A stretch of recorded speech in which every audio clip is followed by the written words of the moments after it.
Sejam todos bem-vindos ao canal História de Lealdade. Nesse vídeo, vamos conhecer um pouco sobre a vida de Raymond France. Se você puder contribuir com mais informações, deixe nos comentários. E se tiver sugestões de assuntos, deixe registrado e eu terei prazer em conferir. Vamos para o vídeo. Raymond Victor France foi uma figura significativa na história das Testemunhas de Jeová, mais conhecido por sua atuação como membro do corpo governante da organização e por sua posterior ruptura com o grupo. Seu nome é reconhecido principalmente por sua postura crítica em relação aos ensinamentos e práticas adotadas pela liderança das Testemunhas de Jeová, que ele ajudou a influenciar por um tempo antes de se afastar devido a questões de consciência. Sua história reflete uma jornada de fé, dúvidas, desafios pessoais e a busca por autenticidade. A juventude e o início na organização. Raymond France nasceu em uma família profundamente envolvida com as Testemunhas de Jeová. Seus pais, bem como outros membros de sua família, eram devotos seguidores da religião, o que ajudou a moldar sua vida desde cedo. Cresceu num ambiente estritamente controlado da organização, onde as crenças e as práticas das Testemunhas de Jeová eram centrais para sua formação espiritual e social. Desde jovem, Raymond se destacou como um membro comprometido da comunidade, e sua fé e dedicação a Jeová eram inquestionáveis. Nos anos 1960, France começou a ser notado como uma pessoa dedicada e promissora dentro das Testemunhas de Jeová. Com o tempo, seu envolvimento nas atividades da organização cresceu, levando-o a ser designado para cargos de responsabilidade. Sua devotada participação nas reuniões e sua habilidade para pregar e ensinar fizeram dele uma figura respeitada entre os membros da comunidade. A organização, com sua ênfase em pregar o reino de Deus, ofereceu a Raymond a oportunidade de servir de maneiras que ele considerava alinhadas com seus valores e crenças. A ascensão no corpo governante.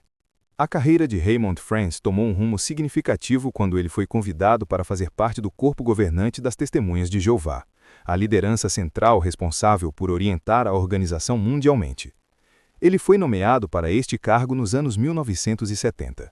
E sua posição como membro do corpo governante o colocou em contato com as decisões mais importantes que moldavam as doutrinas e as práticas da religião.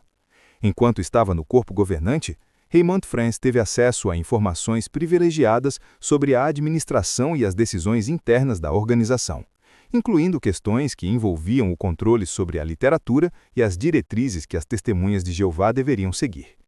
Entretanto, foi nesse período que ele começou a questionar alguns dos ensinamentos e práticas da religião.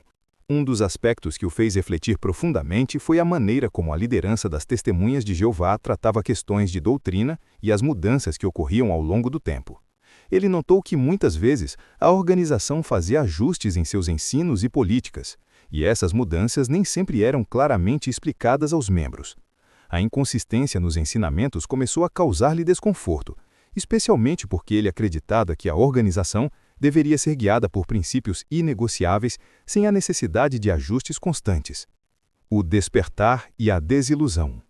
Durante seu tempo no corpo governante, Raymond France também testemunhou uma série de decisões que ele considerava problemáticas, especialmente no que se refere à forma como os membros eram tratados em casos de dissidência ou questionamento.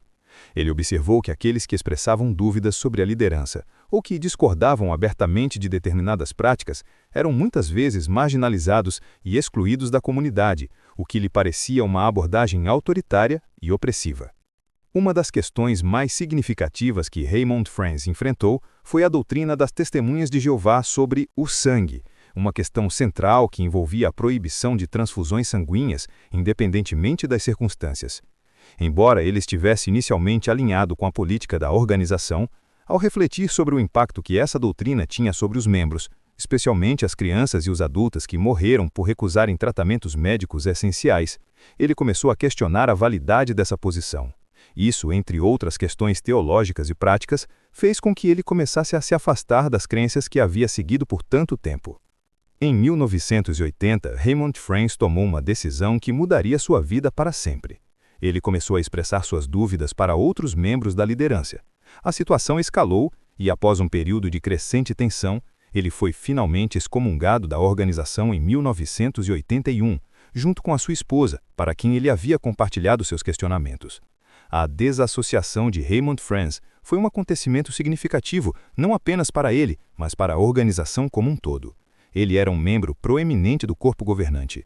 A saída dele foi vista por muitos como uma traição, e a liderança das Testemunhas de Jeová fez esforços para desacreditar sua versão dos acontecimentos e retratá-lo como uma pessoa que se afastou da verdadeira fé. A vida após a desassociação.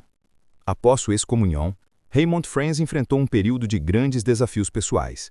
Ele foi ostracizado por muitos de seus antigos amigos e familiares, que eram membros fiéis das Testemunhas de Jeová.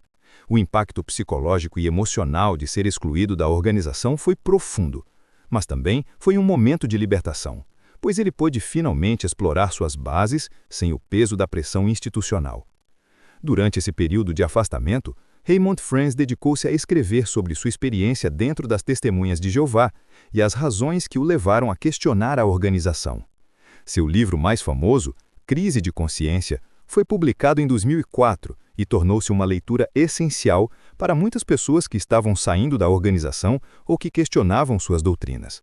No livro, ele detalha sua experiência no corpo governante, suas dúvidas teológicas e as razões pelas quais ele não podia mais continuar apoiando a liderança das Testemunhas de Jeová. O segundo livro, Em Busca da Liberdade Cristã, aborda os ensinos centrais da organização à luz das Escrituras. São leituras indispensáveis para quem quer de fato entender os bastidores das Testemunhas de Jeová. Friends também se envolveu em atividades de apoio a ex-membros das Testemunhas de Jeová, fornecendo-lhes uma plataforma para compartilhar suas experiências e apoiar aqueles que haviam sido excluídos social e religiosamente. Sua visão crítica e suas análises das falhas e falácias dentro da organização foram importantes para muitos que estavam começando a questionar a autoridade da liderança das Testemunhas de Jeová. Lutas na consciência. O legado de Raymond Friends continua a ser uma fonte de inspiração e reflexão para muitos ex-membros das Testemunhas de Jeová e para aqueles que buscam entender as dinâmicas internas de cultos e organizações autoritárias. Seu trabalho em revelar os bastidores da liderança das Testemunhas de Jeová e sua coragem em compartilhar sua verdade pessoal sobre sua experiência religiosa o fizeram uma figura importante para a comunidade de ex-testemunhas. Apesar de sua história ser marcada por desafios e separação de seus entes queridos, Raymond Friends também deixou um legado de resistência intelectual e um modelo de integridade. Ele demonstrou que, mesmo diante da pressão de uma organização poderosa e coercitiva, a busca pela verdade pessoal e a autenticidade espiritual podem prevalecer. Seu legado continua a ser um marco importante na literatura sobre organizações religiosas e sua influência sobre os indivíduos. Raymond Friends faleceu em 2 de junho de 2010, mas seu impacto na vida de muitas pessoas perdura até hoje. Ele continua sendo lembrado como uma figura que, em nome da verdade e da liberdade pessoal, desafiou uma das organizações religiosas mais poderosas do mundo, e ao fazer isso, ajudou muitos outros a encontrarem sua própria voz e seu caminho para a liberdade espiritual. Se inscrevam no canal para essa mensagem chegar a mais pessoas. Muito obrigado e até o próximo tema.